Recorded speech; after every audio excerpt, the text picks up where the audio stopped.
Salut, c'est Yves du blog mesmentors.fr. Quelle belle journée!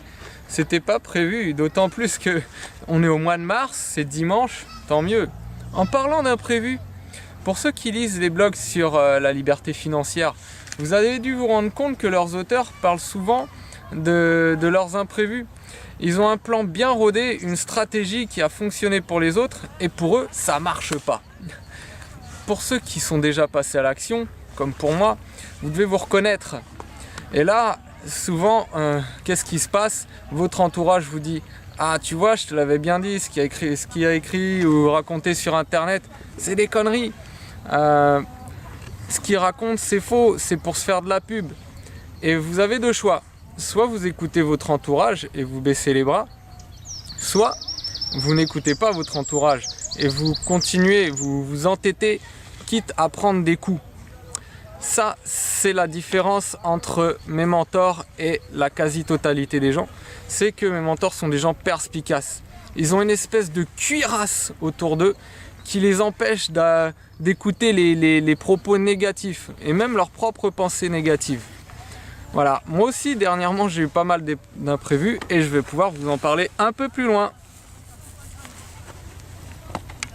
Voilà, donc concernant mon blog, je pensais au début que c'était assez facile de créer un blog, surtout que sur la toile aujourd'hui apparaissent beaucoup de blogs à succès.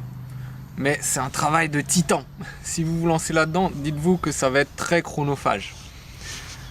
Concernant le deuxième imprévu sur mon blog, le mentor que je devais vous présenter pour normalement le mois d'avril, le deuxième mentor, a décidé de reporter son partenariat avec moi. Il m'a demandé tout simplement de le relancer cet été parce qu'apparemment il n'aurait pas de temps. Pour moi c'est un imprévu. Et je pensais qu'il allait dire oui tout de suite parce que le premier mentor que j'ai contacté, lui, il a été très favorable. Il a répondu très positivement à ma demande. Et je pensais que ça ferait effet domino avec les autres, qui sauteraient sur l'occasion pour qu'on parle d'eux et de leur blog, que ça leur fasse de la publicité gratuite. Et ce qui l'a gêné également, apparemment, ce mentor dans son mail, c'est l'esthétique de mon blog. Effectivement, je suis d'accord, il est moche. Mais ça, c'est le fruit de l'un des conseils d'un autre de mes mentors, qui dit qu'il faut surtout se concentrer sur le contenu et pas sur l'esthétique du blog. Parce que c'est ça le plus important en fait. Mais finalement, moi, je vais décider d'écouter le mentor que j'ai décidé d'interviewer. Parce que le blog mesmentors.fr, c'est une vitrine. C'est une vitrine de mes mentors. Et une vitrine qui n'est pas esthétique, qui est moche, c'est une vitrine qui ne vend pas. Eux, ils veulent se vendre sur mon blog.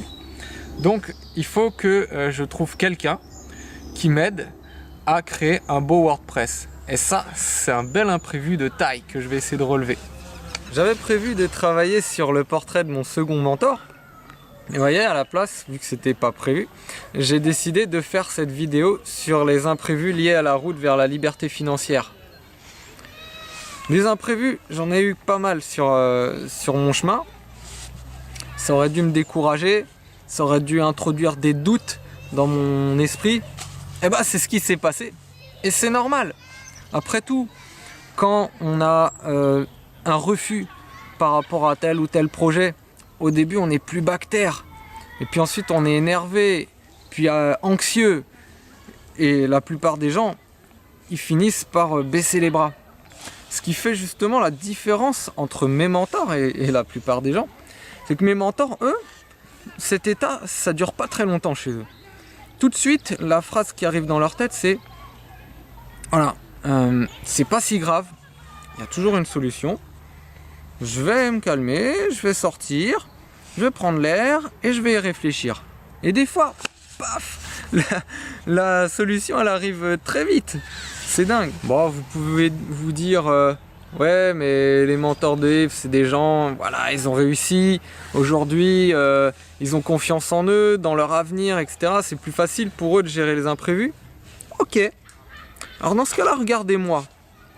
Moi, actuellement, j'ai, pour ainsi dire, rien réussi sur la route vers la liberté financière. Mon blog, c'est qu'un embryon avec très peu de lecteurs. L'immobilier, Ça fait depuis le mois d'octobre, et nous sommes en mars, que je suis sur une affaire qui ne se concrétise toujours pas. Et au niveau des marchés financiers, il n'y a que là où j'ai un tout petit résultat. Et encore, c'est une bien maigre plus-value qui est en fait le fruit d'une erreur de débutant.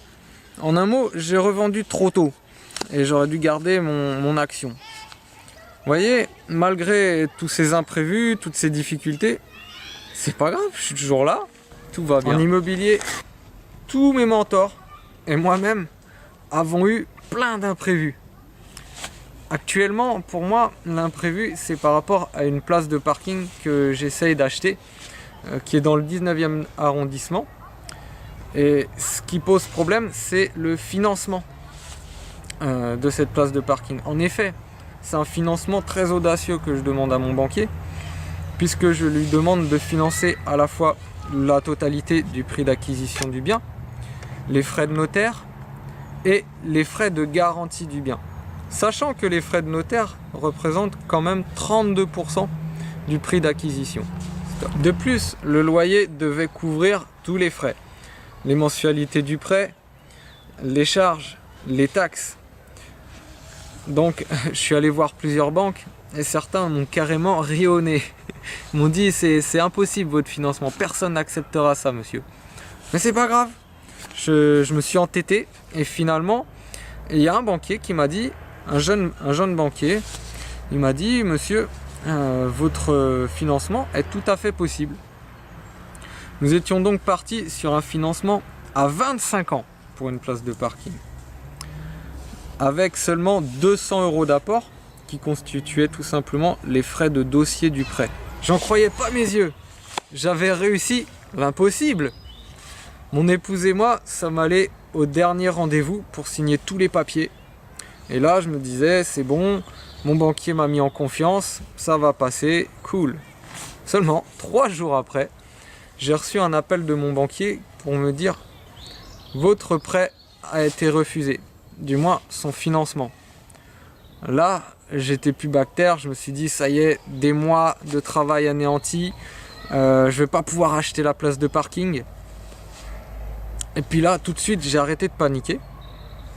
J'aurais pu m'affaler sur mon canapé et allumer la télévision. Mais à la place, je suis sorti pour prendre l'air et pour réfléchir.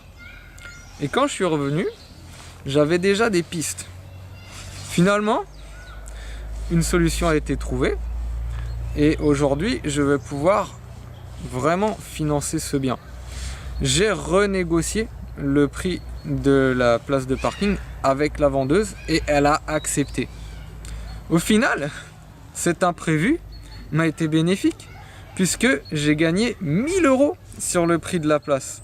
Vous voyez, parfois les imprévus peuvent amener des bonnes surprises. Aujourd'hui, je suis plus motivé que jamais. Je vais pas baisser les bras malgré tous les imprévus. Au final, même si tous mes projets ne se concrétisent pas, c'est quand même une magnifique expérience pour moi sur ma route vers la liberté financière. Et vous, comment avez-vous réagi face à des imprévus sur votre route vers la liberté financière? Votre avis m'intéresse et laissez-le dans les commentaires. N'hésitez pas également à vous inscrire sur mon blog mesmentors.fr.